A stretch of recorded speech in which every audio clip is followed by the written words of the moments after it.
ముద్రగడ పద్మనాభం భౌతిక కాయం కిర్లంపూడికి చేరుకుంది. కారులో పద్మనాభం పార్థివ దేహాన్ని బంధువులు తీసుకొచ్చారు.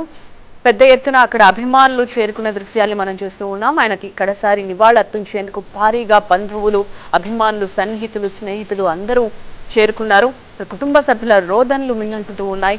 అనారోగ్యం కారణంగా కొన్ని నెలలుగా ట్రీట్మెంట్ లో ఉన్నారు ముద్రగడ. హైదరాబాద్ లో సింధు హాస్పిటల్లో చికిత్స తీసుకుంటూ నిన్న తుది శ్వాస విడిచారు. కిర్లంపూడిలోని ముద్రగడ ఇంటికి వందలాదిగా చేరుకున్న అభిమానుల్ని మనం చూస్తూ ఉన్నాం. ఈ సాయంత్రమే ముద్రగడ భౌతిక కాయానికి అంత్యక్రియలు నిర్వహిస్తారు. మాజీ మంత్రి ముద్రగడ పద్మనాభం మృతిపై గవర్నర్ ఎస్ అబ్దుల్ నజీర్ విచారం వ్యక్తం చేశారు. మంత్రిగా, ఎమ్మెల్యేగా, ఎంపీగా ఆయన అందించిన సేవలను గవర్నర్ గుర్తు చేశారు. ముద్రగడ కుటుంబ సభ్యులకు ప్రగాఢ సానుభూతి తెలిపారు. ప్రస్తుతం ముద్రగడ ఇంటి దగ్గర నుండి మనం లైవ్ దృశ్యాలను చూస్తూ ఉన్నాం. కిర్లంపూడి నుండి కుటుంబ సభ్యుల రోదనలు మనం చూడొచ్చు. శోక సంద్రంలో మునిగిపోయి ఉన్నారు కుటుంబ సభ్యులందరూ. వారిని ఓదార్చడం ఎవరితరం కావడం లేదు.